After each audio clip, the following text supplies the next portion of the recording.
ಪುಲ್ವಾಮಾ ದಾಳಿ ಆಗೋದಕ್ಕೆ ಏನು ಕಾರಣ? ಇಂಟೆಲಿಜೆನ್ಸ್ ರಿಪೋರ್ಟ್ ಕೊಡ್ತಿದ್ರು, ವೆಹಿಕಲ್ ಮೂವ್ಮೆಂಟ್ ಇದೆ, ಅದರ ಮೇಲೆ ದಾಳಿ ಆಗುತ್ತೆ. ಅಂದರೆ ಬೆಳಿಗ್ಗೆ ಕತ್ತಲೆಯಕ್ಕಿಂತ ಮುಂಚೆ ನಾವು ಶ್ರೀನಗರ ತಲುಪಬೇಕಾಗುತ್ತೆ. ಹೆಚ್ಚು ಕಡಿಮೆ ಒಂದು 8, 9, 10 ಗಂಟೆ ತನಕ ಯಾರಿಗೂ ಮಾತಿಲ್ಲ, ಒಬ್ರಿಗೊಬ್ಬರೇ ಸುಮ್ಮನೆ ತೂಗಿಡಿಸ್ತಿರ್ತಾರೆ. ಸ್ವಲ್ಪ ಚಳಿ ಇರುತ್ತೆ. ಪತ್ನಿಯರಿಗೆ ವ್ಯಾಲೆನ್ಸ್ ಡೇ ವಿಶ್ ಮಾಡಿ ಅದನ್ನು ವೀಡಿಯೋ ಮಾಡಿ ತೋರಿಸ್ತಿದ್ದಾರೆ, ನೋಡೋಣ ಇಲ್ಲಿ ಬಂದಿದ್ದೀನಿ ಅಂತ. ಕೆಲವರು ಇನ್ನೊಬ್ರಿಗೆ ಹೇಳ್ತಾರೆ, ನಾನು ಕಾಶ್ಮೀರಿಗೆ ತಲುಪ್ತಾ ಇದ್ದೀನಿ, ಮಾಡ್ತೀನಿ ಅಂತೇಳಿ. ಒಬ್ಬ ನನ್ನ ತಂದೆಗೆ ವಾಯ್ಸ್ ಕಳಿಸ್ತಿಲ್ಲ, ಅವ್ರ ತಂದೆ ಅಲ್ಲಿ ಹೊಲದಲ್ಲಿ ಕೆಲಸ ಮಾಡ್ತಿರ್ತಾರೆ, ದಯವಿಟ್ಟು ಶಬ್ದ ಕಡಿಮೆ ಮಾಡಿ ಅಂತ ಕೇಳ್ಕೊತಿರ್ತಾರೆ. ಇವರ ಇಬ್ಬರ ಸಂಭಾಷಣೆ ಮಧ್ಯೆ ಇದ್ದಕ್ಕಿದ್ದಂಗೆ ಕಟ್ಟಾಗುತ್ತೆ. ಮತ್ತೆ ಅವ್ರ ಫೋನ್ ಸಿಗಲ್ಲ, ಆ ಫೋನು ಇರಲ್ಲ, ಸಿಮ್ಮು ಇರಲ್ಲ. ಅವರ ಮಗನ ದೇಹ ಒಂದು ಬ್ಲೂ ಕಲರ್ ಕಾರು ವೇಗವಾಗಿ ಬರುತ್ತೆ. ಆ ಬ್ಯಾರಿಕೇಡ್ ಹಾಕಿರ್ತಾರೆ, ಅದನ್ನು ಕಿತ್ಕೊಂಡು ಹೋಗುತ್ತೆ. ಅದು ಕಿತ್ಕೊಂಡು ಹೋಗಿ 5 ನಂಬರ್ ಗಾಡಿ ಗುರುತು ಮಾಡಿ ಅವನು ಬ್ಲಾಸ್ಟ್ ಮಾಡ್ತಾರೆ. ಅಲ್ಲಿ ಇರೋ 44 ಜನರಲ್ಲಿ 40 ಜನ ಆನ್ ದಿ ಸ್ಪಾಟ್ ಸಿಗ್ತಾರೆ. ಅವರ ದೇಹದ ಛಿದ್ರವಾಗಿ ಎಲ್ಲ ಹೆಚ್ಚು ಕಡಿಮೆ ಒಂದು 100, 150, 200 ಮೀಟರ್ ಅಷ್ಟು ದೂರ ಬೀಳುತ್ತೆ. ಅರ್ಧ ಗಂಟೆ 1 ಗಂಟೆ ವಾತಾವರಣ ಹೆಂಗೆ ಸೃಷ್ಟಿ ಇರುತ್ತೆ ಅಂದರೆ ಯಾವುದೋ ಒಂದು ವೆಹಿಕಲ್ ಬಂದ್ಬೋದು, ಇದರಲ್ಲಿ ಬಂದಿರ್ಬೋದು. ನಮಸ್ಕಾರ ಸ್ನೇಹಿತರೆ, ಎಲ್ರಿಗೂ ಕೂಡ ಆ್ಯಂಕರ್ ಲಿಖಿತ ಯೂಟ್ಯೂಬ್ ಚಾನಲ್ಗೆ ಪ್ರೀತಿಯ ಸ್ವಾಗತ. ನಾನು ಲಿಖಿತ. ಇವತ್ತು ತುಂಬ ವಿಶೇಷ, ಯಾಕಂದರೆ ನಾನು ಭೇಟಿ ಮಾಡೋಕ್ಕೆ ಬಂದಿರೋದು ಒಬ್ಬ ವೀರ ಯೋಧನನ್ನು.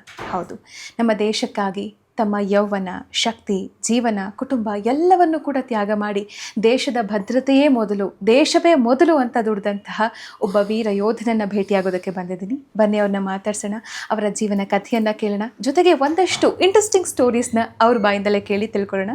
ಇವತ್ತಿನ ನಮ್ಮ ಕಾರ್ಯಕ್ರಮದ ಅತಿಥಿ ಎಕ್ಸ್ ನಾಯಕ್ ಕಿಶೋರ್ ಕದಮ್ ಅವರು. ಬನ್ನಿ ಅವ್ರನ್ನ ಕಾರ್ಯಕ್ರಮಕ್ಕೆ ಸ್ವಾಗತಿಸೋಣ. ಸರ್, ಕಾರ್ಯಕ್ರಮಕ್ಕೆ ಸ್ವಾಗತ. ನಮಸ್ಕಾರ ಮೇಡಮ್.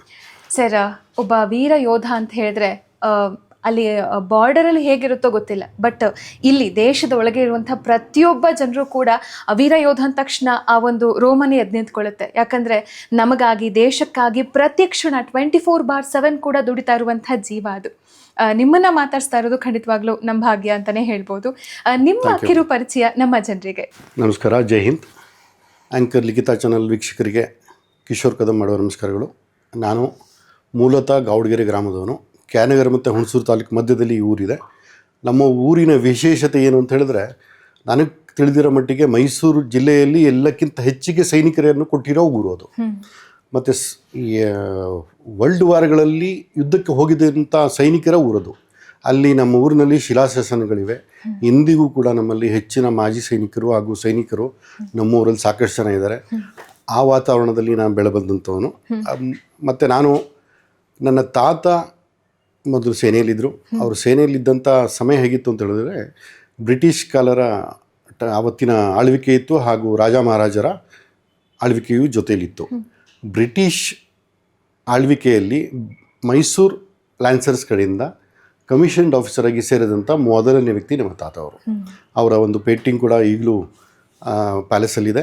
ನಾವು ಮೊದಲು ನಮ್ಮ ತಂದೆಯವರು ಅದನ್ನು ನಮ್ಮ ಚಿಕ್ಕಂದಿಲ್ಲಿರಬೇಕು ತೋರಿಸ್ಬೇಕಾದ್ರೆ ನಮಗೆ ಅಷ್ಟು ಅದ್ರ ಬಗ್ಗೆ ಆಸಕ್ತಿ ಇರಲಿಲ್ಲ. ಈಗ ನಾವು ಪ್ರತಿ ಸರಿ ಹೋದಾಗ ನಮ್ಮ ತಾತನ ಹೆಸರು ಮತ್ತು ಅಲ್ಲಿ ಕೆಳಗಡೆ ಹುಡುಕ್ತಿರ್ತೀವಿ ಅದನ್ನು, ಆ ಪೇಂಟಿಂಗ್ ಎಲ್ಲಿದೆ ಅಂತ. ನಾನು ಮೊದಲನೇದಾಗಿ ನಮ್ಮ ಸೇನೆಗೆ ಸೇರಲಿಕ್ಕೆ ನಾವು ಸಾಮಾನ್ಯವಾಗಿ ಸೇನೆಗೆ ಸೇರೋರೆಲ್ಲ ಆರ್ಥಿಕ ಸಂಕಷ್ಟದಲ್ಲಿ ಇರ್ತೀವಿ. ಹೆಚ್ಚಿನವರು ನಮ್ಮ ತಂದೆ ಪಬ್ಲಿಕ್ ಪ್ರಾಸಿಕ್ಯೂಟರ್ ಆಗಿದ್ರೂ ನಮ್ಮ ಆರ್ಥಿಕ ಸ್ಥಿತಿ ಅಷ್ಟೇನು ಚೆನ್ನಾಗಿರಲಿಲ್ಲ. ಆದ್ದರಿಂದ ಮೊದಲನೇದಾಗಿ ನನ್ನ ಸೇನೆಯ ಸೇರೋದು ಉದ್ದೇಶ ಕುಟುಂಬಕ್ಕೆ ಸಹಾಯ ಮಾಡೋದು ಅನ್ನೋದಿತ್ತು. ಮತ್ತು ನಮ್ಮ ತಾತನ ಯೂನಿಫಾರ್ಮ್ಸು ಮತ್ತು ಇದನ್ನು ಬೇರೆ ಎಲ್ಲ ಏನು ಆರ್ಮಿ ಆರ್ಟಿಕಲ್ಸ್ ಇತ್ತು ಅದನ್ನೆಲ್ಲ ನೋಡಿ ಒಂಥರ ಒಳಗಡೆಯಿಂದನೇ ನಾನು ಸೇನೆಗೆ ಸೇರಬೇಕು ಅನ್ನೋ ಆಸೆ ಇರ್ತಿತ್ತು. ಹಾಗೆ ನಮ್ಮೂರಿನ ಏನು ಸೈನಿಕರಾಗಲಿ, ಮಾಜಿ ಸೈನಿಕರಾಗಲಿ, ಅವರ ಜೀವನ, ಅವರ ಡಿಸಿಪ್ಲಿನ್ ಜೀವನ ನೋಡಿ ಕೂಡ ನಾನು ಇನ್ಸ್ಪೈರ್ಡ್ ಆಗಿರೋದು ಉಂಟು. ಅದರಿಂದ ನಾನು 1987ರಲ್ಲಿ ಸೇನೆಗೆ ಸೇರ್ತೀನಿ. 87ರಲ್ಲಿ ಒಂದು ತರಬೇತಿನ ಲಕ್ನೋಲ್ಲಿ ಪಡಿತೀನಿ. ಹಾಗೆ ಒಂದು ಟೆಕ್ನಿಕಲ್ ಟ್ರೈನಿಂಗ್ಸ್ ಅಂತ ಇರುತ್ತೆ ನಮಗೆ. ನಾನು ಚಿಕಿತ್ಸಾ ವಿಭಾಗದಲ್ಲಿ ಕೆಲಸ ಮಾಡಿರೋಂಥವನು. ಸೊ ಅದಾದ ನಂತರ ನನ್ನ ಮೊದಲನೇ ಪೋಸ್ಟಿಂಗ್ ಪಂಜಾಬಲ್ಲಾಗುತ್ತೆ. ನಂತರ ರಾಣಿಕೆತ್ತಲಾಗುತ್ತೆ. ನಂತರ ಪಂಜಾಬಲ್ಲಿ ಮತ್ತೆ ಇನ್ನೊಂದು ಸರಿಯಾಗಿ ಅದು ಹೆಸರಿಗೆ ಪಂಜಾಬ್ ಆಗಿರುತ್ತೆ, ಆದರೆ ನಾವು ರಾಜಸ್ಥಾನ ಮತ್ತು ಜಮ್ಮು ಕಾಶ್ಮೀರಲ್ಲಿ ಹೆಚ್ಚಿಗೆ ನಾವು ಎಕ್ಸೈಸ್ಗಳನ್ನ ಮತ್ತು ಯುದ್ಧಾಭ್ಯಾಸಗಳನ್ನ ಮಾಡಿರೋಂಥ ಜಾಗ ಅದು. ನಂತರ ಅರುಣಾಚಲಕ್ಕಾಗುತ್ತೆ, ಆಮೇಲೆ ಗುಜರಾತಕ್ಕಾಗುತ್ತೆ. ಹೀಗೆ ನಾನು ನನ್ನ 17 ವರ್ಷ ನಾವು ಇರೋದು ಒಂದು ಕಡೆ ಆದರೆ ನಮ್ಮ ವಿದ್ಯಾಭ್ಯಾಸಗಳೆಲ್ಲ ನಾವು ಮಾಡ್ತಿದ್ದು ಅಕ್ಕಪಕ್ಕ ಇರೋ ಎಲ್ಲ ರಾಜ್ಯಗಳಲ್ಲಿ ಮತ್ತು ಎಲ್ಲ ಬಾರ್ಡ್ರ್ ಇಲಾಖೆಗಳಲ್ಲಿ ಮಾಡ್ತಿದ್ವಿ. ಅದರಿಂದ ಸಾಮಾನ್ಯವಾಗಿ ಹೆಚ್ಚು ಕಡಿಮೆ ಭಾರತದ ಎಲ್ಲ ಭಾಗದಲ್ಲೂ, ವಿಶೇಷವಾಗಿ ಸೌತ್ ಇಂಡಿಯಾ ಬಿಟ್ಟು, ಕೇರಳ, ಕರ್ನಾಟಕ, ಮಹಾರಾಷ್ಟ್ರ, ಆಂಧ್ರ ಬಿಟ್ಟು ನಾನು ಎಲ್ಲ ರಾಜ್ಯಗಳಲ್ಲೂ ಒಂದು ನನ್ನ ಸೇವೆ ಸಲ್ಲಿಸಿದ್ದೀನಿ ಅಂತ ಹೇಳ್ಬೋದು. ಅಂದರೆ ತರಬೇತಿ ಪಡೆಯುವಂಥ ಸಮಯದಲ್ಲೂ ಕೂಡ ನೀವು ವಿದ್ಯಾಭ್ಯಾಸ ಕಂಟಿನ್ಯೂ ಮಾಡೋ ಅವಕಾಶ ಇತ್ತು? ಹೌದು, ನಾವು ತರಬೇತಿ ಬೇಸಿಕ್ ಟ್ರೈನಿಂಗ್ ಮಾಡ್ಬೇಕಾದ್ರೆ ನಮಗೆ ಆ ಆಸಕ್ತಿನೂ ಬರೋಲ್ಲ, ಮತ್ತು ನಮಗೆ ಸಮಯನೂ ಇರೋಲ್ಲ, ದೇಹ ತುಂಬ ದಣಿದಿರುತ್ತೆ, ಮತ್ತು ಬೆಳಿಗ್ಗೆ ಎತ್ತು ರಾತ್ರಿ ಆಗೋ ತನಕ ನಮಗೆ ಸಾಕಷ್ಟು ತರಬೇತಿನ ಕೊಡ್ತಾರೆ, ಅದರಿಂದ ಅಲ್ಲಿ ಅಭ್ಯಾಸಗಳಿರಲಿಲ್ಲ. ತದನಂತರ ನಾವು ಒಂದು ತಾಂತ್ರಿಕ ತರಬೇತಿಗಳನ್ನು ಏನು ಪಡಿತೀವಿ, ಆವಾಗ ಅಲ್ಲಿನ ತಾಂತ್ರಿಕ ತರಬೇತಿ ಅನುಸಾರ ನಾವು ಏನು ವಿದ್ಯಾಭ್ಯಾಸಗಳನ್ನು ಮಾಡ್ತೀವಿ. ಮತ್ತು ನಾವು ಯೂನಿಟ್ಗಳಿಗೆ ಪೋಸ್ಟಿಂಗ್ ಹೋದ ನಂತರ ನಾವು ಇಲ್ಲಿ ಸಿವಿಲ್ ನಮ್ಮ ಎಜುಕೇಷನ್ ಕೂಡ ಮಾಡ್ಕೋಬೋದು. ಓದೋದಕ್ಕೆ ಹೆಚ್ಚಿನಾಗಿ ಆರ್ಮಿಯಲ್ಲಿ ಒಂದು ವಿಶೇಷವಾಗಿ ಆರ್ಮಿ ಎಜುಕೇಷನ್ ಕ್ರೋಪ್ಸ್ ಅಂತಲೇ ಒಂದು ಯೂನಿಟ್ಗಳಿದೆ. ಅವರು ನಮಗೆ ಓದಿಸ್ಲಿಕ್ಕೆ ಮತ್ತು ನಮ್ಗೆ ತರಬೇತಿ ನೀಡೋದಕ್ಕೆ ತುಂಬ ಸಹಾಯ ಮಾಡ್ತಾರೆ. ಈವನ್ ನಾವು ಸಿವಿಲ್ ಏನು ಓದಬೇಕಾದ್ರೂ ಹಾಗೆ ನಮ್ಮಲ್ಲಿ ತುಂಬ ಜನ ಏನು ಆಗಿರೋ ಇಲ್ಲಿ ಓದ್ಕೊಂಡಿರ್ತಾರೆ ಮತ್ತು ಅಲ್ಲಿ ಏನು ವಿದ್ಯಾಭ್ಯಾಸ ಮುಂದುವರಿಸ್ತಾರೆ, ಅವರೆಲ್ಲ ಮುಂದಿನ ದಿನಗಳಲ್ಲಿ ಕಮಿಷನ್ಡ್ ಆಫೀಸರ್ಡ್ ಆಗಿ ಮತ್ತು IAS IPS ಆಗಿ ಬಂದಿರೋರು ಸಾಕಷ್ಟು ಚೆನ್ನಾಗಿದ್ದಾರೆ. ಅದರಿಂದ ಏನು ವಿದ್ಯಾಭ್ಯಾಸಕ್ಕೆ ಸೇನೆಯಲ್ಲಿ ತುಂಬ ಒತ್ತು ಕೊಡ್ತಾರೆ. ಇನ್ನು ಸರ್, ಪುಲ್ವಾಮಾ ದಾಳಿ ಫೆಬ್ರವರಿ 14, 2019 ದಿನ, ಆ ದಿನ ಎಲ್ಲರಿಗೂ ಒಂದು ರೀತಿ ಏನು ಹೇಳೋದು, ನೋವಿನ ದಿನ ಅಂತ ಹೇಳಿದ್ರು ಕೂಡ ತಪ್ಪಾಗಲಾರ್ದು. ಆ ದಿನದ ಬಗ್ಗೆ ಅಥವಾ ಆ ಘಟನೆ ಬಗ್ಗೆ ನಮ್ಮ ವೀಕ್ಷಕರಿಗೆ ಮಾಹಿತಿ ಕೊಡೋದಾದರೆ? ಸೈನಿಕರ ಹಾಗೂ ಮಾಜಿ ಸೈನಿಕರ ಅದೃಷ್ಟ ಅನ್ಕೋತೀನಿ. ತಾವೆಲ್ಲರೂ ದೇಶ ನಿವಾಸಿಗಳು ಇದನ್ನು ಕರಾಳ ದಿನ, ಬ್ಲ್ಯಾಕ್ ಡೇ ಅಂತ ಆಚರಣೆ ಮಾಡ್ತೀರಾ. ಇಲ್ಲಾಂದರೆ ಭಾರತದಲ್ಲಿ ಅದು ಒಂದು ವ್ಯಾಲೆನ್ಸ್ ಡೇ ಅನ್ನೋಷ್ಟಕ್ಕೆ ಸೀಮಿತವಾಗಿತ್ತು. ಫೆಬ್ರವರಿ 14 ಅಂತ ಹೇಳಿದ್ರೆ, ಫೆಬ್ರವರಿ 14 ಅಂದರೆ ಕೇವಲ ವ್ಯಾಲೆನ್ಸ್ ಡೇ ಅಂತಲ್ಲ, ಒಂದು ಕೌ ಹಗ್ ಡೇ ಅಂತ ಬೇರೆ ಆಚರಣೆ ಮಾಡ್ತಾರೆ. ಅದನ್ನು ನಾವು ಯಾರೂ ಎಲ್ಲೂ ಹೇಳಲ್ಲ ಮತ್ತು ಮಾತಾಡೋಲ್ಲ. ಅದಲ್ಲದೆ ಕೂಡ ನಮ್ಮ ಭಾರತದಲ್ಲಿ ಹೋಮಿಯೋಪತಿ ಮೊದಲನೇ ಆಸ್ಪತ್ರೆ ಪ್ರಾರಂಭವಾದಂಥ ದಿನ ವೆಸ್ಟ್ ಬೆಂಗಾಲಲ್ಲಿ. ಇದಾದ ನಂತರ ಇವೆಲ್ಲವನ್ನು ಮರೆತು ಈಗ ನಾವು ಕರಾಳ ದಿನದ ಕಡೆ ಹೋಗ್ತಾ ಇದ್ದೀವಿ. ಅವತ್ತು ಏನು ಈ ಪುಲ್ವಾಮಾ ದಾಳಿ ಆಗೋದಕ್ಕೆ ಏನು ಕಾರಣ, ಹೇಗಾಯಿತು? ಒಂದು ನಮ್ಮ ಜಮ್ಮು ಕಾಶ್ಮೀರಲ್ಲಿ ವಿಪರೀತ ಒಂದು 15-20 ದಿನಗಳಿಂದ ಒಂದು ಇಂಟೆಲಿಜೆನ್ಸ್ ರಿಪೋರ್ಟ್ ಬರ್ತಾಯಿತ್ತು. ಸೈನಿಕರ ಒಂದು ಏನು ಕಾನ್ವಾಯ್ ಇದೆ, ವೆಹಿಕಲ್ಗಳ ಮೂಮೆಂಟ್ಸ್ ಇದೆ, ಅದ್ರ ಮೇಲೆ ದಾಳಿ ಆಗೋ ಸಾಧ್ಯತೆ ಇದೆ ಅಂಥೇಳಿ. ಅದರಿಂದ ನಮ್ಮಲ್ಲಿ ಏನು JNKಲಿ ತುಂಬ ಜನ ಸೈನಿಕರು ಕೆಲಸ ಮಾಡ್ತಾರೆ. ಅದರಲ್ಲಿ ದಾಳಿ ಮಾಡಿದಂಥ ಏನು ಅಲ್ಲಿ ತುಂಬ ಜನ ಡಿಪ್ಲಾಯ್ ಆಗಿರೋದ್ರಿಂದ ಅವ್ರಿಗೆ ಜಮ್ಮುವಿಂದ ಬಂದು ಮತ್ತು ಅವರು ಏನು ಟ್ರೈನ್ಗಳು ತಪ್ಪಿದ್ರೆ ಫ್ಲೈಟ್ಗಳಲ್ಲಿ ವಾಪಸ್ ಬರ್ತಾರೆ. ಅವರು ಕಾಶ್ಮೀರ ಮತ್ತು ಅನಂತನಾಗು ನಾವು ಎಲ್ಲ ಸೆಕ್ಟರ್ಗಳಿಂದನೂ ಅವರು ಜಮ್ಮುಗೆ ಬರಲೇಬೇಕು. ಜಮ್ಮುಲೊಂದು ಟ್ರಾನ್ಸಿಟ್ ಕ್ಯಾಂಪ್ ಇದೆ, ಅದಕ್ಕೆ ಅದರದ್ದೇ ಆದಂಥ ಒಂದು ಕೆಪಾಸಿಟಿ ಇದೆ. ಅಷ್ಟು ಸೈನಿಕರನ್ನಷ್ಟೇ ಅದನ್ನು ಇಟ್ಕೊಳ್ಬೋದು. ಅದು ಈಗ ಸುಮಾರು 21ರಿಂದ 30 ದಿನಗಳ ತನಕ ಈ ಮೆಸೇಜ್ಗಳು ಹರಿದಾಡ್ತಿದ್ವು. ಇಂಟೆಲಿಜೆನ್ಸ್ ರಿಪೋರ್ಟ್ ಕೊಡ್ತಿದ್ರು, ಸೈನಿಕರದ ಏನು ಒಂದು ವೆಹಿಕಲ್ ಮೂವ್ಮೆಂಟ್ ಇದೆ ಅದರ ಮೇಲೆ ದಾಳಿ ಆಗುತ್ತೆ ಅಂತೇಳಿ. ಅದರಿಂದ ಹೆಚ್ಚು ಕಡಿಮೆ 20-25 ದಿನ ಸೈನಿಕರನ್ನು ಮೇಲ್ಗಡೆ ಕಳಿಸ್ಲಿಲ್ಲ. ಅಂದರೆ ಜಮ್ಮುವಿಂದ ಮೇಲ್ಗಡೆ ಕಾಶ್ಮೀರದ ಕಡೆ, ಅನಂತನಾಗ್ ಜಿಲ್ಲೆ ಕಡೆ, ಸೋಫಿಯಾ ಕಡೆ ಕಳಿಸ್ಲಿಲ್ಲ. ಇಲ್ಲಿ ಸೈನಿಕರು ಜಾಸ್ತಿ ಆಗ್ತಾ ಹೋಯಿತು, ಇರೋಕ್ಕೆ ಜಾಗ ಇಲ್ಲ, ರಜಾ ಮುಗಿಸ್ಕೊಂಡು ಸೈನಿಕರು ಬರ್ತಿದ್ದಾರೆ, ಒತ್ತಡ ಶುರುವಾಯಿತು. ಮತ್ತು ಈ ಮಧ್ಯದಲ್ಲಿ ಒಂದಷ್ಟು ಉಗ್ರವಾದಿ ಸಂಘಟನೆಗಳು ನಮ್ಮ ಸೈನ್ಯದ ಮೇಲೆ ಅಟ್ಯಾಕ್ ಮಾಡಲಿಕ್ಕೆ ಒಂದು ಪ್ಲ್ಯಾನ್ ಮಾಡಿದರು. ಅವತ್ತು ಬೆಳಗಿನ ಜಾವ 3 ಗಂಟೆಗೆ ಈ ಒತ್ತಡದ ಮಧ್ಯೆ ಮೊದಲನೇದಾಗಿ ನಾವು 5ನೇ ತಾರೀಕು ಬೆಳಿಗ್ಗೆ ಹೊರಡಬೇಕಿತ್ತು ಒಂದಷ್ಟು ಸೈನಿಕರನ್ನು ಕರ್ಕೊಂಡು. ಆದರೆ 5ನೇ ತಾರೀಕು ಹೈವೇಗಳಲ್ಲಿ ಹೆಚ್ಚಿಗೆ ಸ್ನೋಫಾಲ್ಸ್ ಆಗುತ್ತೆ, ಹಿಮಪಾತ ಆಗಿರೋದ್ರಿಂದ ಅವತ್ತಿನ ಮೂಮೆಂಟ್ ಕ್ಯಾನ್ಸಲ್ ಮಾಡ್ತಾರೆ. ಮತ್ತೆ ಇನ್ನೊಂದು ಮೆಸೇಜ್ ಬರುತ್ತೆ, ಮತ್ತೆ ಸೈನಿಕರ ಮೇಲೆ ದಾಳಿ ಆಗ್ತಿದೆ, ಅದರಿಂದ ಮತ್ತೆ ಮೂಮೆಂಟ್ ನಿಲ್ಲಿಸ್ತಾರೆ. ಮತ್ತೆ ಅದು ಇಲ್ಲ, ಸ್ವಲ್ಪ ಹೇಗಿದ್ರು ಈಗ ನಾವು ತಡ್ಕೊಳಕ್ಕಾಗ್ತಿಲ್ಲ, ತುಂಬ ಜನ ಇಲ್ಲಿ ಇಟ್ಕೊಳಕ್ಕಾಗ್ತಿಲ್ಲ, ಮತ್ತು ಅಲ್ಲೂ ಡ್ಯೂಟಿ ಮಾಡಬೇಕು, ಮತ್ತು ಅಲ್ಲಿಂದ ಅಲ್ಲಿರೋರನ್ನ ರಜಕ್ಕೆ ಕಳಿಸ್ಬೇಕು. ಹಾಗಾಗಿ ನಾವು ಸೈನಿಕರನ್ನು ಡಿಪ್ಲಾಯ್ ಮಾಡಲೇಬೇಕು ಅಂತ ಇದಾಗುತ್ತೆ. ಅದು ಕೆಲವರು ಸತ್ಪಾಲ್ ಮಲಿಕ್ ಅಂಥೇಳಿ ಗವರ್ನರ್ ಅವರು ಒಂದು ಈಗ ವಿಶೇಷವಾಗಿ ಟಿಪ್ಪಣಿ ಮಾಡಿದ್ದಾರೆ. ಅವರು ನಾನು ಸೈನಿಕರನ್ನು ಸಾಗಿಸೋದಕ್ಕೆ ಅವತ್ತಿನ ದಿನಾಂಕದಲ್ಲಿ ಏನು ಇದನ್ನು ಫ್ಲೈಟ್ಗಳನ್ನ ಕೇಳಿದೆ, ಆದರೆ ನನಗೆ ಕೇಂದ್ರ ಸರ್ಕಾರ ಒದಗಿಸಿಲ್ಲ ಅಂತ ಇದು ಮಾಡಿದ್ದಾರೆ. ಅದು ಎಷ್ಟು ನಿಜ, ಅದು ಎಷ್ಟು ಸುಳ್ಳು ಅದನ್ನು ನಮಗೆ ಮಾಹಿತಿ ಇಲ್ಲ. ಆದರೆ ನಾವು ಹೆಚ್ಚಿನಾಗಿ ನಾವು ಎಲ್ಲರೂ ರೋಡ್ ಮೂಮೆಂಟ್ಸ್ನ ಮಾಡ್ತಿದ್ವಿ. ಆ ರೋಡ್ ಮೂಮೆಂಟ್ಸ್ ಮಾಡಬೇಕಾದ್ರೆ ಹೇಗಿರ್ತಿತ್ತು ಅಂದರೆ, ಮೊದಲನೇ ಒಂದು ಪೆಟ್ರೋಲ್ ದಾಲಿಂಗ್ ಹೋಗ್ತಿತ್ತು, ರೇಖೆ ಮಾಡ್ತಿತ್ತು, ನಂತರ ಅದೆಲ್ಲ ಕ್ಲಿಯರ್ ಮಾಡಿದ್ಮೇಲೆ ನಮ್ಮ ವೆಹಿಕಲ್ಗಳು ಮೂವ್ ಆಗ್ತಿತ್ತು. ಒಂದೊಂದು ಇಷ್ಟಿಂದ ಇಷ್ಟು ಕಿಲೋಮೀಟ್ರ್ವರೆಗೂ ಒಂದೊಂದು ಯೂನಿಟಿ ಜವಾಬ್ದಾರಿ ಇರುತ್ತೆ, ಅವರು ಅಲ್ಲಿಂದ ಅದನ್ನು ಪಾಸ್ ಮಾಡಿಸ್ಬೇಕಾಗಿರುತ್ತೆ. ಹಾಗೆ ಅವತ್ತು ಏನು 14 ಫೆಬ್ರವರಿ 2019ರಲ್ಲಿ ಬೆಳಗಿನ ಜಾವ 76 ವೆಹಿಕಲ್ಗಳು ಒಂದೇ ಸರಿ ಹೊರಡಬೇಕಾಗಿರುತ್ತೆ.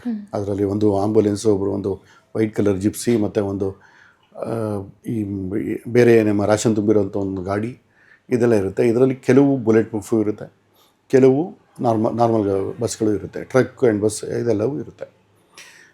ಬೆಳಗಿನ ಜಾವ ಹೊರಡ್ಬೇಕಾದ್ರೆ ಇದು ಏನು ಈ ದಾಳಿ ಆಗಿದೆ ಅಲ್ಲ, ಬಸ್ ನಂಬರ್ 5, ಅದು ಕಾನ್ವೇರಲ್ಲಿ 5ನೇ ನಂಬರಲ್ಲಿ ನಡೀತಿತ್ತು ಆ ಬಸ್ಸು. ಬಸ್ ನಂಬರ್ 5ರಲ್ಲಿ ಒಬ್ಬರು ಕೃಪಾಲ್ ಸಿಂಗ್ ಅಂತ ಹೇಳಿ ಅವರು ಆ ಗಾಡಿನ ಓಡಿಸ್ಬೇಕಿರುತ್ತೆ. ಕೃಪಾಲ್ ಸಿಂಗ್ ಅವ್ರ ಮಗಳ ಮದುವೆ ಇರುತ್ತೆ. ಅವ್ರು ಹೋದರೆ ಮತ್ತೆ ಹಿಂಪಾತಾದರೆ ಸಿಕ್ಕಾಕೊಳ್ಳುತ್ತೆ, ಬೇಡ ಅಂಥೇಳಿ ಅಲ್ಲಿ ಕ್ಲರಿಕಲ್ ಡ್ಯೂಟಿ ಮಾಡ್ತಿರ್ತಾರೆ ಜಮಾಲ್ ಸಿಂಗ್ ಅಂಥೇಳಿ. ಜಮಾಲ್ ಸಿಂಗು ಕೃಪಾಲ್ ಬೇಡ ನಾನೇ ಹೋಗ್ತೀನಿ, ನಾನು ಹೇಳ್ಕೊಡ್ತೀನಿ ಅಧಿಕಾರಿಗೆ. ಇವರು ಜಮಾಲ್ ಸಿಂಗ್ ಆ್ಯಕ್ಚುಲಿ ಡ್ರೈವರ್ ಅಲ್ಲ, ಅವರು ಕ್ಲರಿಕಲ್ ಡ್ಯೂಟಿ ಮಾಡ್ತಿದ್ದಂಥವ್ರು. ಆದರೂ ಅವ್ರಿಗೆ ತೊಂದರೆ ಆಗುತ್ತೆ ಅಂಥೇಳಿ ಅವರ ಜಾಗದಲ್ಲಿ ಜಮಾಲ್ ಸಿಂಗ್ ಹೋಗ್ತಾರೆ, ಕೃಪಾಲ್ ಸಿಂಗ್ನ ರಜೆ ಕಳಿಸ್ತಾರೆ. ಹಾಗೆ ಒಂದಿಬ್ಬರು ಕೊನೆ ಗಳಿಗೆಯಲ್ಲಿ ಒಂದಿಬ್ಬರು ಇಳಿತಾರೆ. ಅವ್ರಿಗೆ ರಜಾ ಸ್ಯಾಂಕ್ಷನ್ ಆಗಿರುತ್ತೆ. ಕೊನೆಗಳಲ್ಲಿ ಬಸ್ಸಲ್ಲಿ ಹತ್ತು ಮತ್ತು ನಿಂದು ರಜಾ ಸ್ಯಾಂಕ್ಷನ್ ಆಗಿದೆ, ಮೇಲ್ ಬಂದಿದೆ, ನೀನು ಹೋಗೋದು ಬೇಡ, ಬೇರೆಯವ್ರು ಹೋಗ್ತಾರೆ ಅಂತ ಹೇಳ್ತಾರೆ. ಈಗ ಸಾಕಷ್ಟು ಜನ, ಅದರಲ್ಲಿ ನಮ್ಮ ಕರ್ನಾಟಕದ ಮಳವಳ್ಳಿಯ ಗುರು ಅನ್ನೋರು ಕೂಡ ಒಬ್ಬರು ಇದ್ದರು ಆ ಬಸ್ಸಲ್ಲಿ. ಅದರಲ್ಲಿ ಆ ಬಸ್ಸು ಮೂಮೆಂಟ್ ಆಗುತ್ತೆ. ಬೆಳಗಿನ ಜಾವ 3:30ಗೆ ಟ್ರಾನ್ಸಿಟ್ ಕ್ಯಾಂಪ್ ಜಮ್ಮುವಿಂದ ಹೊರಡುತ್ತೆ. ಅಂದರೆ ಬೆಳಗ್ಗೆ ಕತ್ಲಾಯಕ್ಕಿಂತ ಮುಂಚೆ ನಾವು ಶ್ರೀನಗರ ತಲುಪಬೇಕಾಗಿರುತ್ತೆ. ಈ ನ್ಯಾಷನಲ್ ಹೈವೇಗಳಲ್ಲಿ ಹೋಗ್ಬೇಕಾದ್ರೆ ಹೇಗೆ ಅಂದರೆ ತುಂಬ ಬೆಳಗಿನ ಜಾವ ಕತ್ಲೆ ಆಗಿರುತ್ತೆ. ಆಗ ಸೈನಿಕರು ಏನಾಗುತ್ತೆ, ಕತ್ಲೆಯಲ್ಲಿ ಎದ್ದು ರೆಡಿಯಾಗಿ ನಿಂತಿರ್ತಾರೆ. ಹೆಚ್ಚು ಕಡಿಮೆ ಒಂದು 8, 9, 10 ಗಂಟೆ ತನಕ ಯಾರಿಗೂ ಮಾತಿಲ್ಲ, ಒಬ್ರಿಗೊಬ್ಬರೇ ಸುಮ್ಮನೆ ತೂಗಿಡಿಸ್ತಿರ್ತಾರೆ. ಸ್ವಲ್ಪ ಚಳಿ ಇರುತ್ತೆ. ಹೀಗೆ ಮುಂದೆ ಗಾಡಿ ಸಾಗ್ತಿರುತ್ತೆ. ಎಲ್ಲ ಕಡೆಗಳಲ್ಲಿ ಹೈವೇಗಳಲ್ಲಿ ನಮ್ಮ CRPF ಮತ್ತು BSF ಯಾರು ಸೋಲ್ಜರ್ಸ್ ಇರ್ತಾರೆ, ಅವರು ಆ ಗಾಡಿಗಳನ್ನ ಮುಂದೆ ಕೊಡ್ತಿರ್ತಾರೆ. ಆ ಏನು ನ್ಯಾಷನಲ್ ಹೈವೇ ಇದೆ, ಆ ಜಮ್ಮುವಿಂದ ಹಿಡಿದು ಶ್ರೀನಗರ ತಲುಪೋ ತನಕ 9 ಕಡೆ ಲಿಂಕ್ ರೋಡ್ ಇರುತ್ತೆ. ಆ ಲಿಂಕ್ ರೋಡ್ ಪ್ರತಿಯೊಂದು ಕಡೆ ಅವ್ರು ಕ್ಲೋಸ್ ಮಾಡಿರ್ತಾರೆ, ಟೈಮ್ ಟು ಟೈಮ್ ಕ್ಲೋಸ್ ಮಾಡಿರ್ತಾರೆ. ಟೈಮ್ ಟು ಟೈಮ್ NH ಬೇರೆ ಯಾರನ್ನೂ ಓಡಾಡೋಕ್ಕೆ ಕೊಡೋಲ್ಲ. ಆ ರೀತಿ ನಮ್ಮ ವೆಹಿಕಲ್ ಮೂವ್ಮೆಂಟ್ ಆಗುತ್ತೆ. ಇವರು ಒಂದು ಮಧ್ಯಾಹ್ನ 2 ಗಂಟೆಗಳಲ್ಲಿ ಒಂದು CRP ಯೂನಿಟ್ ತಲುಪ್ತಾರೆ. CRP ಯೂನಿಟ್ ತಲುಪಿದ ನಂತರ ಅಲ್ಲೇ ಒಂದು ಊಟ ಗೀಟ ಮಾಡಿ ಮತ್ತು ಅಲ್ಲಿ ಇಳಿಸೋಂಥ ಸೈನಿಕರನ್ನ ಇಳಿಸ್ಬಿಟ್ಟು ಮತ್ತೆ ಮುಂದೆ ಸಾಗ್ತಾರೆ. ಅಲ್ಲಿಂದ ಏನಾಗುತ್ತೆ ಅಂದರೆ ಅದು ಸೆನ್ಸಿಟಿವ್ ಏರಿಯಾ. ಸೊ ಹಾಗಾಗಿ ಏನಾಗುತ್ತೆ, ಬುಲೆಟ್ ಪ್ರೂಫ್ ವೆಹಿಕಲ್ 15 ಇರುತ್ತೆ, ಮತ್ತೆ ಅದ್ರ ಜೊತೆಗೆ ಸೇರಿಸ್ತಾರೆ. ಆದರೆ ಈ ಬಸ್ ನಂಬರ್ ಏನು 5 ಇರುತ್ತೆ, ಅದು ನಾರ್ಮಲ್ ಬಸ್. ಅದು ಆ ಬಸ್ಸಲ್ಲಿ ಇದ್ದಂಥ ಜನ ಆದರೂ ಕೂಡ ಅದ್ರ ಹೋಗ್ತಾರೆ. ತುಂಬ ಒತ್ತಡ ಇರುತ್ತೆ, ತುಂಬ ಸೈನಿಕರು ಇಲ್ಲಿ ಟ್ರಾನ್ಸಿಟ್ ಕ್ಯಾಂಪಲ್ಲಿ ಉಳ್ಕೊಂಡಾಗುತ್ತೆ. ಅದರಿಂದ ಈ ಬಸ್ ನಂಬರ್ 5 ಕೂಡ ಹಾಗೆ ಮೂವ್ ಆಗುತ್ತೆ. ಈ ಮೂವ್ ಆಗ್ಬೇಕಾದ್ರೆ ಆ ಏನೋ ಒಂದು ಟ್ಯಾನೆಲ್ ಇದೆ, ಆ ಟ್ಯಾನೆಲ್ ಕ್ರಾಸ್ ಆದ ತಕ್ಷಣ ನೀವು ಮುಂದೆ ನೋಡಿದ್ರೆ, ನೀವು ಅಲ್ಲಿ ಆ ಜಮ್ಮು ಕಾಶ್ಮೀರ ಇದರಿಂದ ಏನು ನಾವು ಅನಂತನಾಗ್ ಜಿಲ್ಲೆ ಹತ್ತಿರ ಬರ್ತಿದ್ದಂಗೆ ಅಥವಾ ಇದು ನೋಡ್ತಿದ್ದಂಗೆ ಆ ಟ್ಯಾನೆಲ್ ಕ್ರಾಸ್ ಮಾಡೋದ್ರಲ್ಲಿ ನಮಗೆ ಏನು ಖುಷಿ ಬೆಟ್ಟಗಳಲ್ಲಿ ಮಂಜು ಕಾಣಿಸ್ತಿದೆ. ಅದು ಮೊದಲನೇದಾಗಿ ಬಂದವರಿಗೆ ತುಂಬ ಅದು ಒಂಥರ ಸುಂದರವಾದ ವ್ಯೂ. ಅದು ಕಾಶ್ಮೀರಿನ ಆ ಥರದ್ದು ನೋಡೋದಕ್ಕೆ ತುಂಬ ಚೆನ್ನಾಗಿರುತ್ತೆ. ಕೆಲವರು ತಮ್ಮ ಪತ್ನಿಯರಿಗೆ ವ್ಯಾಲೆನ್ಸ್ ಡೇ ವಿಶ್ ಮಾಡಿ ಅದನ್ನು ವೀಡಿಯೋ ಮಾಡಿ ತೋರಿಸ್ತಿದ್ದಾರೆ, ನೋಡೋಣ ಇಲ್ಲಿ ಬಂದಿದ್ದೀನಿ ಅಂತ. ಕೆಲವರು ಇನ್ನೊಬ್ರಿಗೆ ಹೇಳ್ತಾರೆ, ನಾನು ಕಾಶ್ಮೀರಕ್ಕೆ ತಲುಪ್ತಾ ಇದ್ದೀನಿ, ಇದು ಮಾಡ್ತೀನಿ ಅಂತೇಳಿ. ಈ ಏನು ಈ ಅವಂತಿಪುರ ಸೆಕ್ಟರ್ ಹತ್ರ ಡೋಡಾ ಅನ್ನೋದು ಒಂದು ಕ್ರಾಸ್ ಇರುತ್ತೆ. ಆ ಕ್ರಾಸಲ್ಲಿ ತಲುಪೋ ತನಕ ಒಬ್ಬ ವೆಸ್ಟ್ ಬೆಂಗಾಲ್ ಅವರು ನನ್ನ ತಂದೆಗೆ ವಾಯ್ಸ್ ಕಳಿಸ್ತಿಲ್ಲ, ಅವ್ರ ತಂದೆ ಅಲ್ಲಿ ಹೊಲದಲ್ಲಿ ಕೆಲಸ ಮಾಡ್ತಿರ್ತಾರೆ, ದಯವಿಟ್ಟು ಸ್ವಲ್ಪ ಕಡಿಮೆ ಮಾತಾಡಿ, ಶಬ್ದ ಕಡಿಮೆ ಮಾಡಿ ಅಂತ ಕೇಳಿಕೊತಿರ್ತಾರೆ. ಅವ್ರ ತಂದೆ ಜೊತೆ ಮಾತಾಡ್ತಿರ್ತಾರೆ. ತಂದೆ ಇವ್ರ ಸುರಕ್ಷತೆ ಬಗ್ಗೆ ಹೇಳ್ತಿರ್ತಾರೆ, ಇವರು ನಿನ್ನ ಕತ್ಲಾಯಕ್ಕಿಂತ ಹೊಲದಿಂದ ಮುಂಚೆ ಮನೆಗೆ ಹೋಗು ಅಂತ ಹೇಳ್ತಿರ್ತಾರೆ. ಇಬ್ಬರ ಸಂಭಾಷಣೆ ಮಧ್ಯೆ ಇದ್ದಕ್ಕಿದ್ದಂಗೆ ಕಟ್ಟಾಗುತ್ತೆ. ತಂದೆ ಪದೇ ಮಾಡ್ತಿರ್ತಾರೆ. ಮತ್ತೆ ಅವ್ರ ಫೋನ್ ಸಿಗಲ್ಲ. ತಂದೆಗೆ ಗೊತ್ತಿರಲಿಲ್ಲ ಇದೆ ಅವರ ಕೊನೆಯ ಕಾಲ ಅಂಥೇಳಿ. ಆ ಫೋನು ಇರಲ್ಲ, ಆ ಸಿಮ್ಮು ಇರಲ್ಲ, ಅವರ ಮಗನ ದೇಹವು ಕೂಡ ಅಲ್ಲಿ ಇರಲ್ಲ.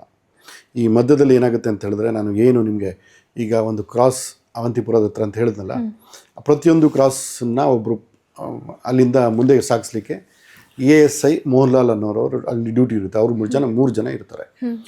ಆ 3 ಜನ ಅವ್ರ ಜೊತೆ ಡ್ಯೂಟಿ ಇದ್ದಾಗ ಒಂದು ಬ್ಲೂ ಕಲರ್ ಕಾರು ವೇಗವಾಗಿ ನುಗ್ಗಿ ಬರುತ್ತೆ. ಆ ಬ್ಯಾರಿಕೇಡ್ ಹಾಕಿರ್ತಾರೆ, ಅದನ್ನು ಕಿತ್ಕೊಂಡು ಹೋಗುತ್ತೆ. ಆ ಕಿತ್ಕೊಂಡು ಹೋಗಿ ಆ ಏನು ನಮ್ಮ ಕಾನ್ವಾಯ್ ಹೋಗ್ತಿರುತ್ತೆ, ಅವರು ಇದನ್ನು ಫೈರಿಂಗ್ ಕೂಡ ಮಾಡ್ತಾರೆ. ASI CRPFನವರೇ ಅವರಲ್ಲಿ ಅವರ ಏನು ಒಂದು ಡ್ಯೂಟಿ ಇರುತ್ತೆ ಪೊಲೀಸ್ ಸ್ಟೇಷನ್ ಅಥವಾ ಇದರಲ್ಲಿ ಅವರು ಫೈರಿಂಗ್ ಇರ್ತಾರೆ. ಆದರೆ ಅವನಿಗೆ ತಗೊಳ್ಳಲ್ಲ ಅದು. ಈ ಕೊನೆ ಪಕ್ಷ ಅವರು ಟೈರಿಗಾದರೆ ತಗೊಳ್ಳೋದು, ಬೇರೆ ಗಾಡಿ ಎಲ್ಲಾದರೆ ಇದಾಗಿದ್ರು ಮೋಸ್ಟ್ಲಿ ಅದು ಬೇರೆ ಕಡೆ ಬಿದ್ದು ತಪ್ಪ ಏನಾದರೆ ಬೇರೆ ಸ್ವಲ್ಪ ಉಳ್ಕೊಳ್ತಿತ್ತೇನೋ, ಅವರಿಗೆ ಗುಂಡು ತಗೊಳ್ಳಲ್ಲ. ಅವನು ಆ ಬ್ಯಾರಿಕೇಡ್ನ ಮುಂದೆ ನುಗ್ಗಿಸ್ಕೊಂಡು ಜೋರಾಗಿ ಮತ್ತೆ ನಮ್ಮ ಕಾನ್ವಾಯ್ ಪಕ್ಕದಲ್ಲಿ ಹೋಗ್ತಾನೆ. ನಮ್ಮ ಏನು 76 ಬಸ್ಗಳು ಹೋಗ್ತಿತ್ತು ಮುಂದೆ ನುಗ್ಗಿ, ಅವರಿಗೆ ಎಲ್ಲ ಟ್ರೈನಿಂಗ್ ಆಗಿರುತ್ತೆ. ಯಾವುದು ಬುಲೆಟ್ ಪ್ರೂಫ್ ಗಾಡಿ, ಯಾವುದು ಹಾರ ತೊಗೊಂಡು ಹೋಗ್ತಿರೋ ಗಾಡಿ, ಯಾವುದು ಆಂಬುಲೆನ್ಸು, ಯಾವುದರಲ್ಲಿ ಇಲ್ಲ ಅಂತೇಳಿ 5ನೇ ನಂಬರ್ ಗಾಡಿ ಗುರ್ತು ಮಾಡಿ ಅವನು ಅಲ್ಲಿ ಬ್ಲಾಸ್ಟ್ ಮಾಡ್ತಾನೆ. ಬ್ಲಾಸ್ಟ್ ತೀವ್ರತೆ ಎಷ್ಟಿತ್ತು ಅಂತ ಹೇಳಿದ್ರೆ, ಅಲ್ಲಿ ಇರೋ 44 ಜನರಲ್ಲಿ 40 ಜನ ಆನ್ ದಿ ಸ್ಪಾಟ್ ಸಾಯ್ತಾರೆ. ಅವರ ದೇಹದ ಛಿದ್ರವಾಗಿ ಎಲ್ಲ ದೇಹಗಳು ಹೆಂಗಿರತ್ತೆ, ಹೆಚ್ಚು ಕಡಿಮೆ ಒಂದು 100, 150, 200 ಮೀಟರ್ ಅಷ್ಟು ದೂರ ಬೀಳುತ್ತೆ ನಮ್ಮ ಸೈನಿಕರ ದೇಹಗಳು. ಅಲ್ಲೇ ಹೇಗಾಗಿರುತ್ತೆ ಅಂತ ಹೇಳಿದ್ರೆ ಈ ಕಾಯ್ಮೆ ಮಾಡ್ತಾರಲ್ಲ ಆ ಮಟ್ಟಿಗೆ ನಮ್ಮ ಸೈನಿಕರ ದೇಹಗಳು ಇದಾಗಿರುತ್ತೆ. ತಕ್ಷಣಕ್ಕೆ ಏನು ಮಾಡೋದು ಅಂತ ಗೊತ್ತಾಗಲ್ಲ. ಮತ್ತು NIA ಟೀಮ್ ಬರುತ್ತೆ, ಮತ್ತು ಎಲ್ಲರೂ ತಮ್ಮ ತಮ್ಮ ತನಿಖಾ ತಂಡಗಳು ಆ ಜಾಗಕ್ಕೆ ತಲುಪಿರ್ತಾರೆ. ಅರ್ಧ ಗಂಟೆ 1 ಗಂಟೆ ವಾತಾವರಣ ಹೆಂಗೆ ಸೃಷ್ಟಿ ಇರುತ್ತೆ ಅಂದರೆ, ಯಾವುದೋ ಒಂದು ವೆಹಿಕಲ್ ಬಂತು ಅಂದರೆ ಇದರಲ್ಲೂ ಬಾಂಬ್ ಇರ್ಬೋದೇನೋ ಅನ್ನೋ ವಾತಾವರಣ ಸೃಷ್ಟಿಯಾಗುತ್ತೆ. ಇದನ್ನು NIA ತಂಡದ ಕಡೆಯಿಂದ ಒಬ್ಬರು IPS ಅಧಿಕಾರಿ ರಾಕೇಶ್ ಪಾಲ್ವಾಲ್ ಅಂಥೇಳಿ ಅವರು ತನಿಖಾ ತಂಡದ ಅಧಿಕಾರಿನ ವಹಿಸ್ಕೊಳ್ಕೊಂಡಿರ್ತಾರೆ. ಅವರು ಬಂದು ಮೊದಲಿಗೆ ಇದೇನು ಅವ್ರಿಗೆ ಏನು ಹೆಚ್ಚಿನ ಸವಾಲೇನು ಅಂತ ಹೇಳಿದ್ರೆ 3 ಇದನ್ನು ಗುರುತಿಡಬೇಕಿತ್ತು. ಒಂದು, ಯಾವ ವೆಹಿಕಲಿಂದ ಅವ್ರು ಬ್ಲಾಸ್ಟ್ ಮಾಡಿದ್ರು, ಅದಕ್ಕೆ ಬಳಸಿದಂಥ ಸಾಧನೆಗಳೇನು, ಮತ್ತು ಮಾಡಿದವ್ರು ಯಾರು, ಮತ್ತು ಎಲ್ಲಕ್ಕಿಂತ ಅವ್ರಿಗೆ ಕಠಿಣವಾದ ಸವಾಲು ಅಂತ ಹೇಳಿದ್ರೆ, ಈಗ ಯಾರು ಉಗ್ರರು ಇದನ್ನು ಬ್ಲಾಸ್ಟ್ ಮಾಡಿದಾರಲ್ಲ ಅವರ ದೇಹ ನಮ್ಮ ಸೈನಿಕರ ಜೊತೆ ಸೇರಿಕೊಳ್ಬಾರ್ದು ಅಂತ. ಯಾಕಂದರೆ ಅದು ತುಂಡು ತುಂಡುಗಳಾಗಿಬಿಟ್ಟಿದೆ, ಪೀಸ್ ಆಗಿದೆ ಎಲ್ಲ ದೇಹ. ನಾವು ಅದನ್ನು ಗುರುತಿಡಿಯೋದು ಹೇಗೆ? ಅದು ಎಷ್ಟು ನಿಜವಾಗ್ಲೂ ಪ್ರಾಕ್ಟಿಕಲಾಗಿ ಎಷ್ಟು ಕಷ್ಟ ಆಯಿತು ಅಂತ ಹೇಳಿದ್ರೆ, ನಮ್ಮ ಸೈನಿಕರ ದೇಹನ ಗುರುತಿಸೋದು ಮತ್ತು ಆ ಉಗ್ರವಾದಿಗಳ ದೇಹದ ತುಂಡುಗಳನ್ನು ಗುರುತಿಸೋದು ನಿಜವಾಗ್ಲೂ ಅದೊಂದು ತುಂಬ ಕಷ್ಟ. ಅಲ್ಲಿ ಕೆಲಸ ಮಾಡಿರೋಂಥವ್ರಿಗೆ ಗೊತ್ತು ಅದು ಎಷ್ಟು ಕಷ್ಟ ಆಗಿದೆ ಅಂತೇಳಿ. ಅದು ಹೇಗೆ ಗುರುತಿಡಿತಾರೆ? ನಮ್ಮ ಸೈನಿಕರ ದೇಹಗಳ ಭಾಗಗಳನ್ನು ಗುರುತಿಡಿಯೋಕ್ಕೆ ನಮ್ಮ ಮನೆಯವ್ರನ್ನ ಕರೆಸ್ತಾರೆ. ಸೈನಿಕರು ಏನು ಮೃತಪಟ್ಟಿರ್ತಾರೆ ತಪ್ಪರೆ ಅವರ DNA ಕಲೆಕ್ಟ್ ಮಾಡ್ತಾರೆ, ಮತ್ತು ಆ ದೇಹದ ತುಂಡುಗಳ DNA ಜೊತೆ ಮ್ಯಾಚ್ ಮಾಡ್ತಾರೆ, ಮತ್ತು ನಮ್ಮ ಸೈನಿಕರ ದೇಹದ ತುಂಡುಗಳನ್ನು ಸಪ್ರೇಟಾಗಿ ಇಡ್ತಾರೆ. ನಿಮ್ಗೆ ಗೊತ್ತಿರ್ಬೋದು, ಮದ್ದೂರಲ್ಲಿ ನಮ್ಮ ಯಾರು ಗುರು ಅಂತ ಮೃತಪಟ್ಟರಲ್ಲ, ಅವರ ಮೃತದೇಹ ಬಂದಾಗ ನಾನು ಕೇಳಿದ್ದೀನಿ. ಅವರು ಇದಕ್ಕೆ ಹೋಗಿದ್ದಾಗ ಅವ್ರ ತಾಯಿ ಮೃತದೇಹ ತಂದು ಕೊಟ್ಟ ಅಧಿಕಾರಿಗೆ ಹೇಳ್ತಾರೆ, ನೋಡ್ರಪ್ಪ, ನೀವು 1 ಇಂಚು ಇದ್ದರೂ ನೀವು ಸೇನೆಗೆ ನೀವು ಕಡಿಮೆ ಇತ್ತಂದ್ರೂ ನೀವು ಸೇರಿಸ್ಕೊಳ್ಳಲ್ಲ, ನನ್ನ ಮಗನಿಗೆ ತಲೆನೇ ಇಲ್ಲ, ನಾನು ಹೇಗೆ ನಿಮ್ಮ ಇದೇನು ವಾಪಸ್ ತೊಗೊಳ್ಳಿ ಅಂತ ಹೇಳಿದ್ರೆ, ಆ ಕೇಳಿದ್ದಂಥ ಒಂದು ಪ್ರಶ್ನೆ ಹೇಗಿತ್ತು ಅಂದರೆ ಎಂಥವ್ರುಗಳು ಬರದೇ ಇರ್ತಿರ್ಲಿಲ್ಲ. ಹಾಗೆಯೇ ಇಲ್ಲಿ ಏನಾಗಿತ್ತು ಅಂತ ಹೇಳಿದ್ರೆ, ಅವನು ಉಗ್ರವಾದಿ ಇದನ್ನಲ್ಲ, ಅವನ ದೇಹ ನಾವು ಹೇಗೆ ಹಿಡಿಯೋದು, ಯಾವುದು ಅಂತ ಸಿಗ್ತಿಲ್ಲ, ಅವನು ಯಾರು ಅಂತ ಗೊತ್ತಿಲ್ಲ. ಆದರೆ ನಾವು ಏನು ಈ ಬ್ಲಾಸ್ಟ್ ಆಗುತ್ತೆ, ಬ್ಲಾಸ್ಟ್ ಆದ 15 ನಿಮಿಷಗಳಲ್ಲಿ ಪಾಕಿಸ್ತಾನದ ಕಡೆಯಿಂದ ಒಂದು ವಿಡಿಯೋ ರಿಲೀಸ್ ಆಗುತ್ತೆ. ಅದರಲ್ಲಿ ಲೋಕಲ್ ಹುಡುಗ ಆದಿಲ್ ಅಹಮದ್ ಡಾರ್ ಅನ್ನೋ ಹುಡುಗ ಒಂದು ಹೇಳಿಕೆಯನ್ನು ಕೊಡ್ತಿರ್ತಾನೆ. ಅದು 2 ನಿಮಿಷ 90 ಸೆಕೆಂಡ್ ಏನೋ ವಿಡಿಯೋ ಇದೆ. ಅದು ನೀವು ಚಾನಲ್ಗಳಲ್ಲಿ ಹುಡುಕಿದ್ರೆ ಸಿಗ್ಬೋದು ನಿಮಗೆ. ಅದರಲ್ಲಿ ಅವನೇನು ಹೇಳ್ತಿರ್ತಾನೆ ಅಂದರೆ, ಏನು ಮುಸಲ್ಮಾನರಿಗೆ ನೀವು ಇಸ್ಲಾಂನ ಫಾಲೋ ಮಾಡಿ ಅಂತ ಹೇಳ್ತಿರ್ತಾನೆ, ಹಿಂದೂಗಳಿಗೆ ಒಂದಷ್ಟು ಅವಾಚ್ಯ ಶಬ್ದಗಳಿಂದ ಬೈತಿರ್ತಾನೆ. ದೋಷಣೆ ಮಾಡೋದಷ್ಟೇ. ಅವ್ರಿಗೇನು ಅಂದರೆ, ಈ ಯುವಕರಿಗೆ ಅಲ್ಲಿ ಹೇಗೆ ಬ್ರೈನ್ ವಾಶ್ ಮಾಡಿದ್ದಾರೆ ಅಂದರೆ, ಆ ಧರ್ಮ ಬಿಟ್ಟು ಬೇರೆ ಏನೂ ಗೊತ್ತೇ ಇಲ್ಲ ಅವ್ರಿಗೆ. ಕೆಲವರು ಇದರಲ್ಲಿ ಹೇಗಿದ್ದು ಅಂದರೆ, ಓದೋರು ಯೂನಿವರ್ಸಿಟಿಲಿ ಓದ್ತಿದ್ದಂಥ ಹುಡುಗರು ಕೂಡ ಧರ್ಮ ಬಿಟ್ಟು ಬೇರೆ ಗೊತ್ತಿಲ್ಲ ಅವ್ರಿಗೆ.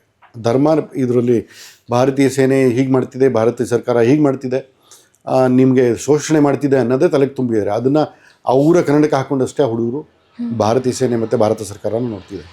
ಅದು ವಿಪರ್ಯಾಸ. ಅಂದರೆ ನಮ್ಮ ಯುವಕರಿಗೆ ಹೇಗೆ ಅವರು ಬ್ರೈನ್ ವಾಶ್ ಮಾಡಿದ್ದಾರೆ. ನಮ್ಮ ಯುವಕರು ಅವರು ಯಾರು ಆದಿಲ್ದಾರ್ ಆಗಲಿ, ಮತ್ತೊಂದು ಶಬೀರ್ ಆಗಲಿ, ಶಾಕಿರ್ ಅನ್ನೋರಾಗಲಿ, ಮತ್ತು ಇನ್ನೊಬ್ಬರು ವಾಲಿಲಾಲ್ ಅಂದ್ಬಿಟ್ಟು ಅವರು ಅಮೆಝಾನಿಂದ ಒಂದಷ್ಟು ಸ್ಫೋಟಕಗಳನ್ನು ತರಿಸ್ಕೊಟ್ಟಿದ್ರು, ಬೇರೆ ಬೇರೆ ಸಾಮಾನುಗಳನ್ನ ಅವರು ತರಿಸ್ಕೊಟ್ಟಿದ್ರು, ಮತ್ತೊಬ್ಬರು ಫೋನ್ ಪರ್ಚೇಸ್ ಮಾಡಿಕೊಟ್ಟಿದ್ರು. ಇದರಲ್ಲಿ ಮೊದಲನೇದಾಗಿ ಈ ಘಟನೆ ನಡೆಯುತ್ತೆ. ಆದರೆ ನಂತರದ ದಿನಗಳಲ್ಲಿ ಏನಾಗುತ್ತೆ ಅಂದರೆ, ನಮ್ಮ ಭಾರತದಲ್ಲೇ ಕೆಲವು ರಾಜಕೀಯ ಪಕ್ಷಗಳು ಆವತ್ತಿನ ದಿನಾಂಕಗಳಲ್ಲಿ ಮೇ ಬಿ UPಲೋ ಮತ್ತು ಬೇರೆ ಕಡೆ ಎಲ್ಲೋ ಎಲೆಕ್ಷನ್ ಆಗಿರಬೇಕಿತ್ತು, ಕೇಂದ್ರ ಸರ್ಕಾರನೇ ಮಾಡಿಸ್ಬಿಟ್ಟಿದೆ ಈ ದಾಳಿನ ಅನ್ನೋ ಮಟ್ಟಕ್ಕೆ ಕೀಳಾಗಿ ಮಾತಾಡ್ತಾರೆ. ಇದು ಏನಾಗಿದೆ ಏನಕ್ಕೆ ನಮ್ಮಲ್ಲಿ ರಾಷ್ಟ್ರೀಯ ಬದ್ಧತೆ, ರಾಷ್ಟ್ರೀಯತೆ ಇಲ್ಲ ಅಂದರೆ ಮಾತುಗಳು ಹೀಗೆ ಬರುತ್ತೆ. ಅದು ನಾವು ರಾಷ್ಟ್ರೀಯತೆ ನಿಟ್ಟಿನಲ್ಲಿ ಯೋಚನೆ ಮಾಡಿದಾಗ ನಮಗೆ ಬೇರೆ ಕಾಣಿಸುತ್ತೆ. ಆದರೆ ನಾವು ಒಬ್ಬರನ್ನ ದೋಷಿಸಬೇಕು, ಆರೋಪಿಸಬೇಕು ಅಂದ್ಕೊಂಡೇ ಮಾತಾಡಿದ್ರೆ ಇದೆಲ್ಲ ನಮಗೆ ಹೀಗೆ ಬರುತ್ತೆ, ಇದು ಸರ್ಕಾರನೇ ಮಾಡಿಸಿರಬೇಕು ಅಂತ ಒಂದು ಮಾತುಗಳು. ಆದರೆ NIAಗಾಗಲಿ ಮತ್ತೊಂದು ಏನು ಇನ್ವೆಸ್ಟಿಗೇಷನ್ ಏಜೆನ್ಸಿಗಳಿತ್ತು, ಇದೊಂದು ದೊಡ್ಡ ಸವಾಲಾಗಿತ್ತು. ಇದನ್ನು ಹೊರಗಡೆ ತೆಗಿಬೇಕಾಗಿತ್ತು, ಅದು ಸಾಕ್ಷಿ ಸಮೇತವಾಗಿ ತೆಗಿಬೇಕಿತ್ತು. ಅದು ಅವ್ರಿಗೆ ತುಂಬ ಒಂದು ದೊಡ್ಡ ಸವಾಲಾಗಿತ್ತು. ರಾಕೇಶ್ ಪಾಲ್ವಾಲ್ ಅವರು ಬಂದು ಏನು ಜಾಗನ ರೇಖೆ ಮಾಡಿದಾಗ, ಅವರು ದೂರ ಈ ಏನು ನಮ್ಮ ದೇಹದ ತುಂಡು ಭಾಗಗಳು ಆಗಿರುತ್ತೆ ಎಲ್ಲ ಕಡೆಯಿಂದ ಅದನ್ನು ಕಲೆಕ್ಟ್ ಮಾಡಿಸಿ ಅದನ್ನು ಇಡ್ತಿರ್ತಾರೆ. ನೀವು ಅದನ್ನು ವಿಡಿಯೋ ನೋಡಿದ್ರೆ ನೀವು ಹತ್ಬಿಡ್ತೀರ. ನಮ್ಮ JNK DIG ಯಾರು ಬಂದಿದ್ದಾರೆ ಪೊಲೀಸವರು, ಅವರು ಎಂತೆಂಥ ಕಡೆಗಳಲ್ಲಿ ಕೆಲಸ ಮಾಡಿದ್ದಾರೆ, ಎಷ್ಟು ಮೃತದೇಹಗಳು ನೋಡಿದ್ದಾರೆ. ಆದರೆ ಅವರು ಸ್ಪಾಟಿಗೆ ಬಂದಾಗ ಅವ್ರು ಬಿಕ್ಕಿ ಹೇಳ್ತಿದ್ರು, ಅವ್ರು ತಡ್ಕೊಳಕ್ಕಾಗ್ತಿಲ್ಲ.